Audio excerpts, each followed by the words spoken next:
చంద్రబాబు నాయుడు అన్నాడని చెప్పి ఎక్కి నీచాతి నీచంగా ఆవిడని కూడా రాజకీయాలకు వాడుకుంటాకి ఏడ్చినటువంటి వేదవ చంద్రబాబు. ఆ తెలుగుదేశం పార్టీ సారథ్యంలో నడిచేటువంటి Telugudesam party social media TV9 Sankranti సంబరాలు అని చెప్పి ఒక ప్రోగ్రాం పెడితే ఆ ప్రోగ్రాంలో ఆవిడ హసీనా నాకు సోదరి, నన్ను పేరు నాని అన్న అని చెప్పి మమ్మల్ని పిలిచినటువంటి మా సోదరి ఈ ప్రోగ్రాంని కవర్ చేసినాక మేము భోజనానికి వెళ్ళేటప్పుడు ఎండగా ఉందని చెప్పి రామ్మ అంటే నా బండి ఎక్కి అందరూ చూస్తూ ఉండగా 100 అడుగులు నా బండి మీద వచ్చి నా కళ్యాణ మండపం దగ్గరికి వస్తే ఆవిడ మీద నీచంగి తెలుగుదేశం పార్టీ ఊరకొక్కలో ఈ చెత్తగా కోర్టు మన 3 రోజుల నాడు చెప్పింది రాజమండ్రి జైలుకి. ఆయనేమో రా కదలరా అని చెప్పి ప్రజలను పిలుస్తున్నాడు. ఆయనేమో కోర్టులో రా కదలి వెళ్ళు సెంట్రల్ జైలుకి. ఈ నక్క చిత్తులు కన్ను పని చేయట్లేదు, కిడ్నీ పని చేయట్లేదు, గోడి ఓడిపోయింది, ఇటువంటి సొల్లు కబుర్లు చెప్పకుండా నువ్వు చేసినటువంటి 420 కార్యక్రమాలకి రా కదలరా అని చెప్పి రాజమండ్రి సెంట్రల్ జైలు దీనికి ఆహ్వానం పలుకుతాయని త్వరలో కూడా వెళ్తాడు.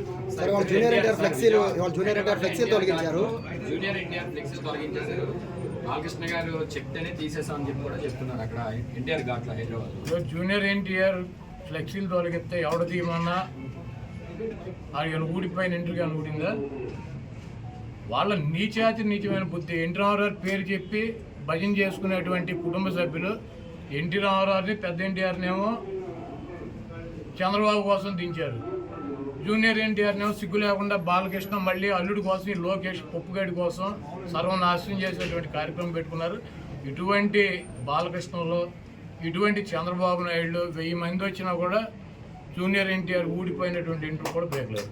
సార్ వచ్చే ఎన్నికల్లో కొడాలానికి డిపాజిట్లు కూడా రావు అని చెప్పేసి టీడీపీ నేతలు ఇవాళ సభ ద్వారా మేము ప్రూవ్ చేస్తామని చెప్పి టీడీపీ నేతలు. చంద్రబాబు 2014 ఎన్నికల ముందు 3 సభలు పెట్టాడు గుడివాళ్ళు. అప్పుడు కూడా ఏ సొల్లు కబుర్లు. కాకపోతే పోటీ చేసే అభ్యర్థులు మారారు, వచ్చి ప్రగల్భాలు చెప్పే సొల్లుగాళ్ళు మారారు. 2019 ఎన్నికల్లో కూడా కొడాలానికి డిపాజిట్ లేకుండా చేస్తాను 3 మీటింగులు పెట్టి ఇటువంటి సొల్లు కబుర్లు, ఈ సొల్లు నా కొడుకులు సొల్లు పోరానని చెప్పారు. మళ్ళీ 2024 వచ్చింది, మళ్ళీ అభ్యర్థులు మారారు, మళ్ళీ మాట్లాడేవాళ్ళు మారారు. ఈ గుంట నక్క మాత్రం వీడు ఇంటా ఉన్నాడు. ఇప్పుడు 2 మీటింగులు అయినాయి, ఇది 3వ మీటింగ్ పెడతాడు ఎన్నికల్లోపు. నా ఊడిపోయిన ఇంటర్ కూడా పెరగలేదు. ఉమ్మడి కృష్ణా జిల్లాలో వైసీపీ ఖాళీ అయిపోతుందని కూడా చెప్తున్నారు సార్. మొత్తం జాయినింగ్స్ వరుసగా ఉన్నాయి, ఎక్కడ పెట్టుకోవాలో కూడా మాకు తెలియట్లేదు. ఎక్కడ సర్దాలి ఎక్కడో కూడా పెట్టుకోమండి. బాబు కొడుకులు 2 పుస్తకాలు పెట్టుకుంటారు కదా, ఎర్ర బుక్కులు, అక్కడ పెట్టుకోమనండి. బాబు కొడుకులు ఎర్ర బుక్కునే చించి తోసుకోమని చెప్పి కదా, ఎర్ర కూడా ఎక్కడో చోట తోసుకోమని చెప్పాలి. అసలు చంద్రబాబు గుడివాళ్ళు ఎవడొస్తాడు? చంద్రబాబు గుడివాళ్ళు పట్టించుకున్నాడు దొంగ 420 గేడు అని తెలియదు. మా గుడివాళ్ళలో మాకు ఎన్టీ రామారావుని అంత మహోన్నతుడిని పార్టీ నుంచి తొలగించి ముఖ్యమంత్రి పదవి కొట్టేసి మా ప్రాంతం వాడిని సంకనాకి ఇచ్చేసినటువంటి వెధవీడు అని తెలియదు. వీడికి ఎవడొస్తాడు? చంద్రబాబు నాయుడికి జనం వస్తారా? అంటే 1,00,000 మందితో సభ పెడుతున్నామని టీడీపీ నాయకులు చెప్తున్నారు కదా సార్. మొన్న 2 లక్షలు అన్నారు, ఇప్పుడు 1,00,000కి వచ్చారా? అది మొన్న వాళ్ళే పార్టీ మీటింగ్ పెట్టి 2 లక్షల మంది జనం అన్నారు, ఇప్పుడు 1,00,000కి వచ్చారా? అక్కడ తీసుకున్న ల్యాండ్ ఎంత చూసారా మీరు? 22 ఎకరాలు పొలం తీసుకున్నారు, దాంట్లో 9 ఎకరాలు పార్కింగ్ పెట్టారు, 5 ఎకరాలు డయాస్ చేశారు, 5,000 కుర్చీలు వేశారు. 1,00,000 మంది వస్తారా? ఇప్పుడు వెళ్ళి లెక్కేటట్టు కుర్చీలు 5,000 ఒకటో కుర్చీ ఉంటే నేను గుడివాడ వేసి వెళ్ళిపోతా. మీరు వెళ్ళి లెక్కేటట్టు మీడియా వాళ్ళు 22 ఎకరాలు ల్యాండ్, 7 ఎకరాలు పార్కింగ్, 9 ఎకరాలు పార్కింగ్, 5 ఎకరాలు ఏమో డయాస్ అంట, ఆయన సెక్యూరిటీ అంట. వేసి 5,000 కుర్చీలు వేసి 1,00,000 మంది వస్తారు. 5,000 కుర్చీలు 1,00,000 మంది కూర్చుంటారు అంటే ఒక్కొక్క కుర్చీలో 10 మందిని కూర్చోబెడతారు ఏంటి? ఇవన్నీ సొల్లు కాకుండా 5,000 మందికి వాళ్ళు ఏర్పాట్లు చేశారు. చంద్రబాబు మాట్లాడేటప్పుడు 3,000 మంది ఉంటారు. చంద్రబాబుకి ఆయన ఋత్విక్ రోషన్ ఏంటి ఓ జగబడి వచ్చేటకి ఈ సొల్లు కానీ నా చిన్నప్పటి నుంచి చూసి సొల్లు కబుర్లు, సొల్లు పురాణం ఇవన్నీ ఈయన మా వాళ్ళకి చెవుల్లోంచి రక్తం గారిని చంద్రబాబుని పట్టించుకున్నాడు గుడివాళ్ళు ఎవడు ఉండడు. అంటే మీరేమో ఏమీ లేదంటున్నారు. ఒక పక్కన బాలసారి గారేమో జనసేనలో చేరుతున్నారు, బాలసారి గారు టీడీపీలో చేరుతున్నారు. ఎందుకని ఇట్లా వెళ్తున్నారు? జగన్మోహన్ రెడ్డి గారు నిన్ను టీవీలో, నువ్వు ఏ టీవీ? 10 టీవీ. నిన్ను తీసేస్తే నువ్వు ఎక్కడ చేస్తావు? ఏదో ఛానల్ చేరవా? ఇంటికాడ కూర్చుంటావా? మరి పార్థసారథి గారి దగ్గరికి అన్నిసార్లు ఎందుకు వెళ్ళారు సార్? ఆయన వేరే చోటుకి వెళ్ళమని వెళ్ళారు ఆయన చెబుతున్నాడు కదా. కాదు సార్, పార్థసారథి గారి దగ్గరికి ఎవరు వెళ్ళారు? వైసీపీ లీడర్లు పార్టీ వీడి వెళ్ళొద్దని చెప్పి ఎవరు వెళ్ళింది? ఎవరు? అయోధ్యరావు రెడ్డి గారు. నేను కూడా వెళ్ళా. ఎందుకన్నా మనందరం కలిసి ఉన్నాం కదా, కలిసి ప్రయాణం చేద్దామని చెప్పి. తీసేశారన్నారు కదా. అవునే, ఆయన తీసేసాడు, మేము ఉన్నామని అడుగుతాం. పీకేసేది మేము కాదు కదా. కలిసి ఉందాము అన్ని చోట్ల, ఇప్పుడు దాకా కలిసి ఉన్నాం కదా, కలిసి ఉందాం, తొందరపడమా కానీ చోటకి వెళ్తాం. వెళ్ళే వాళ్ళందరూ పీకేసిన వాళ్ళు వెళ్తున్నారండి పట్టుకో. మరి ఎవరు వెళ్తారు? కాదు, ఎవరు వెళ్తారు? జగన్మోహన్ రెడ్డి గారు సీట్ ఇస్తానంటే నాకు వద్దు, జనసేన తెలుగుదేశం మా జలది ఏ పార్టీకి వస్తే సీట్ ఆ పార్టీలో చేస్తామని చెప్పి వెళ్ళేవాడు వాడు ఉన్నాడా? అది జగన్మోహన్ రెడ్డి గారు పీకేసిన వాళ్ళు తప్పించి, పక్కన పెట్టిన వాళ్ళు తప్పించి ఎవరు వెళ్ళారు చెప్పండి, వాడి పేరు చెప్పండి. జగన్మోహన్ రెడ్డి గారు నేను సీట్ ఇవ్వను, నీకు బాగాలేదు అని చెప్పిన వాళ్ళు తప్పించి ఎవరు వెళ్ళారు చెప్పండి, వాడి పేరు చెప్పండి. లేదు మాకు చంద్రబాబు దగ్గరికి వెళ్తామని చెప్పి వెళ్ళినాడు ఎవడు, ఒకటి పేరు చెప్పండి. పీకేసిన వాళ్ళు ఇప్పుడు మిమ్మల్ని ఒక ఛానల్లో పీకేస్తే ఇంకో ఛానల్కి వెళ్ళరా? ఉద్యోగం మానే సిటీకొని కూర్చుంటారా? అంటే ఈ ఓట్ల కసరత్తు వ్యవహారం, సీట్ల కసరత్తు ప్రారంభించక ముందే నలుగురు ఎమ్మెల్యేలు వెళ్ళిపోయారు. వాళ్ళకి అప్పుడే చెప్పాడుగా అసెంబ్లీ అంటే ఎమ్మెల్సీ ఎన్నికల్లో మేము తీసుకెళ్ళి లోపల తీసుకెళ్ళి సర్లే చూస్తానని చెప్పమంటే నేను సీట్ ఇవ్వనని. మీరు రామాయణం అంతా రావుడు సీత ఏమవుతుంది నేనేం చెబుతాను. కాదు, 4 ఏళ్ళు ఆ నలుగురికి అసెంబ్లీ జరుగుతూ ఉండగా ఓటేసే ముందు నలుగురిని తీసుకెళ్ళి ముఖ్యమంత్రితో మాట్లాడిచ్చారా? మాట్లాడితే నేను సీట్ ఇవ్వలేను మీకు, మీరు కబూలే పలిగిపోయారని చెప్పి చెప్పాడా? వాళ్ళే బయటకు వచ్చి చెప్పారా నాకు సీట్ ఇవ్వను అన్నాడు, అందుకని చెప్పి మేము వేసామని చెప్పి. మళ్ళీ రామాయణం అంతా రావుడు సీత ఏమవుతుందంటే అప్పుడు నలుగురైనా ఎప్పుడు నలుగురైనా జగన్మోహన్ రెడ్డి గారు సీట్ ఇవ్వనంటే వెళ్ళిపోతారు. రాష్ట్రం అంతా గొప్పగా అభివృద్ధి జరుగుతుంటే ఆయా ప్రాంతాల్లో అభివృద్ధి జరగక ఎమ్మెల్యేలు తీసేస్తున్నారు. ఇప్పుడు మీ ఛానల్లో నిన్ను తీసేశారు అనుకో, అదే మీ ఛానల్ పనికిరాందని నిన్ను తీసేసినట్ట, లేకపోతే మీ ఛానల్ సరిగ్గా వార్తలు వేయట్లేదని నిన్ను తీసేసినట్ట. ఉచిత పథకాలు నేను అడిగేదాన్ని సమాధానం చెప్పు. ఇప్పుడు నీ ఛానల్లో నేను తీసాను అప్పుడు నేను ఒక్కనే అంటే మీ ఛానల్ సరిగ్గా వార్తలు చూపించట్లేదని, మీ వార్తలు సరిగ్గా కవర్ చేయట్లేదని, మీ ఛానల్ పనికిరాందని నేను తీసేసినట్ట. ఇప్పుడు బిహేవియర్ ఉంటుంది, ఒక ఎమ్మెల్యేనైనా ఒక ప్రజాప్రతినిధి అయినా బిహేవియర్ ఉంటుంది. లేకపోతే సామాజిక సమీకరణాల్లో అక్కడ ఉన్నటువంటి సామాజిక సమీకరణలో మిగిలినటువంటి వాళ్ళకి అవకాశం ఇవ్వాల్సినటువంటి పరిస్థితి ఉంటుంది. ఇదన్నా ఒక రాజకీయ పార్టీ ఒకరినే పెట్టుకుని 365 రోజులు ఇక ఎలక్షన్ వచ్చేటల్లా అతనికే సీట్ ఇవ్వాలని రాసి ఉందా? తెలుగుదేశం చంద్రబాబు నాయుడు అడిగెత్తాడు, ఇప్పుడు నలుగురిని మార్చాడు నా మీద. ఇప్పుడు వెళ్ళి అడగండి. అదే ఇప్పుడు నేను 4 కూర్చొని 1,00,000 మంది కూర్చుంటే నేను ఒక కుర్చీలో 10 మందిని కూర్చోబెట్టాను. ఇవన్నీ సొల్లుగా 5,000 మందికి అక్కడ ఏర్పాట్లు చేశారు. చంద్రబాబు మాట్లాడే 3,000 మంది ఉంటారు. చంద్రబాబుకి ఆయన వ్యతిరేకులు వస్తాయంటే జగబడి వచ్చేటకి ఈ సొల్లు గాడిని నా చిన్నప్పటి నుంచి చూసి సొల్లు కబుర్లు, సొల్లు పురాణం ఇవన్నీ ఇని వాళ్ళ చెవుల్లోంచి రక్తం గారిని చంద్రబాబు పట్టించుకున్నాడు గుడివాళ్ళు ఎవరు ఉండదు. అంటే మీరేమో ఏమీ లేదంటున్నారు. ఒక పక్కన బాలసారి గారేమో జనసేనలో చేరుతున్నారు, బాలసారి గారేమో టీడీపీలో చేరుతున్నారు. ఎందుకని ఇట్లా వెళ్తూ ఉన్నారు? జగన్మోహన్ రెడ్డి గారు నిన్ను టీవీలో ఏ టీవీ ఎన్టీవీ నేను తీసేస్తే నువ్వు ఎక్కడ చేస్తావు? ఏదో ఛానల్ చేరవా? ఇంటికాడ కూర్చుంటావా? మరి పార్థసారథి గారి దగ్గరికి అన్నిసార్లు ఎందుకు వెళ్ళారు సార్? ఆయన వేరే చోటుకి వెళ్ళమని వెళ్ళారు ఆయన చెబుతున్నాడు కదా. కాదు సార్, పార్థసారథి గారి దగ్గరికి ఎవరు వెళ్ళారు? వైసీపీ లీడర్లు పార్టీ వీడి వెళ్ళొద్దని చెప్పి ఎవరు వెళ్ళింది? ఎవరు? అయోధ్యరావు రెడ్డి గారు. నేను కూడా వెళ్ళా. ఎందుకన్నా మనందరం కలిసి ఉన్నాం కదా. ఎన్టీ రామారావు చనిపోయి 25 సంవత్సరాలు అయింది.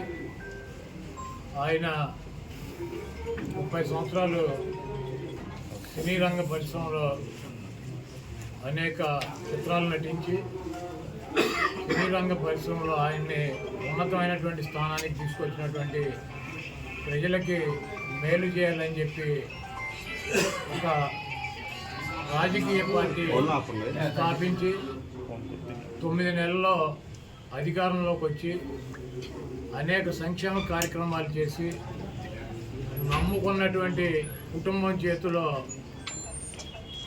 మోసపోయి అధికార దాహంతో ఒక దుర్మార్గుడి చేతిలో వంచనకి గురయ్యి పార్టీని, ముఖ్యమంత్రి పదవిని కోల్పోయి మనోవేదనతో చనిపోయి ఈ రోజుకి 28 సంవత్సరాలు అయింది.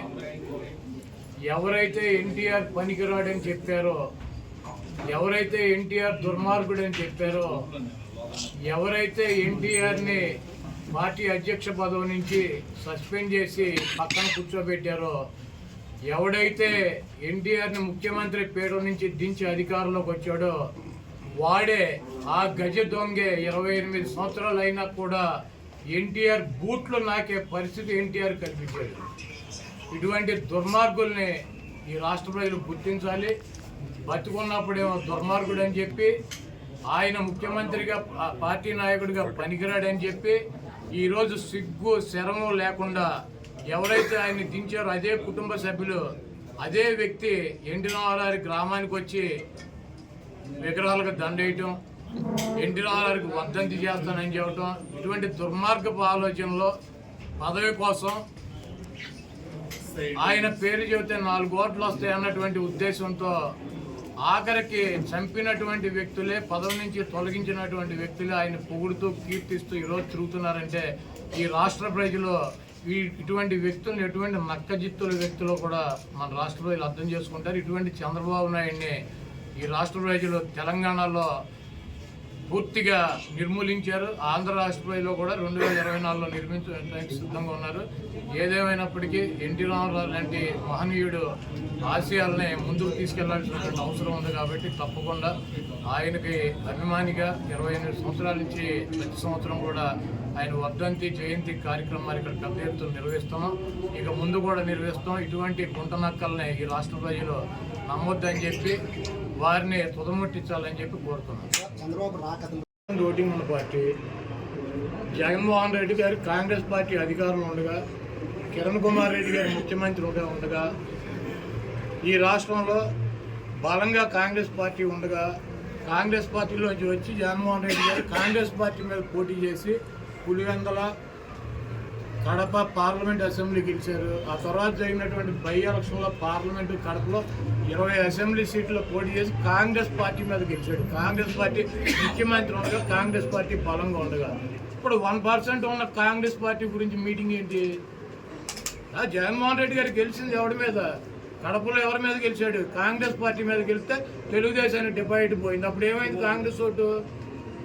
పులివెందుల్లో విజయం గారు గెలిచింది ఎవరి మీద? కాంగ్రెస్ మీద గెలిచారు. ఎవరి మీద గెలిచింది? ఆవిడ వివేకానంద రెడ్డి గారి మీద గెలిచింది. వైఎస్ వివేకానంద రెడ్డి గారి మీద. తెలుగుదేశానికి డిపాజిట్ పోయింది. కాంగ్రెస్ ఓటు వచ్చిందా మాకు? లేకపోతే నెల్లూరు పార్లమెంటు కాంగ్రెస్ పార్టీ అధికారంలో ఉండగా కాంగ్రెస్ మీద గెలిస్తే తెలుగుదేశం డిపాజిట్ పోయింది. కొవ్వూరు, ఇక్కడ రాజేంద్రపురం, అదేవిధంగా ఈ పక్కన ఉన్నటువంటి నరసాపురం, ఇవన్నీ డిపాజిట్ తెలుగుదేశానికి పోయింది. కాంగ్రెస్ మీద పోటీ చేస్తారు. ఈ రాష్ట్రంలో మొన్న 2014-19 ఎన్నికల్లో జనసేన గెలిచింది. నరసాపురం రాజోలు. 3వ ప్లేస్ ఎవడు? టీడీపీ. నరసాపురంలో 2వ ప్లేస్లోకి జనసేన వస్తే టీడీపీ 3వ ప్లేస్. భీమవరం, గాజువాకలో పవన్ కళ్యాణ్ 2వ ప్లేస్కి వస్తే 3వ ప్లేస్ డిపాజిట్.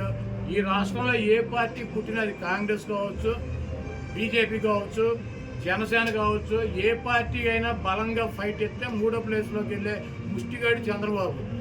డిపాజిట్ పోగొట్టుకునే వెధవ చంద్రబాబు. కాబట్టి ఎన్ని పార్టీలు వచ్చినా 4 ఓట్లు ఒక్కో పార్టీకి పోతే వీటికి కూడా 4 మిగులుతాయి. కాబట్టి వెళ్ళి మీరు చంద్రబాబు సాయంత్రం వస్తాడు, బాబు కాంగ్రెస్ పార్టీకి అధ్యక్షురాలు మారారు, మనం 3లో ఉంటామా 2లో ఉంటామా, డిపాజిట్ పోతే వీళ్ళు ఆయన అడగండి.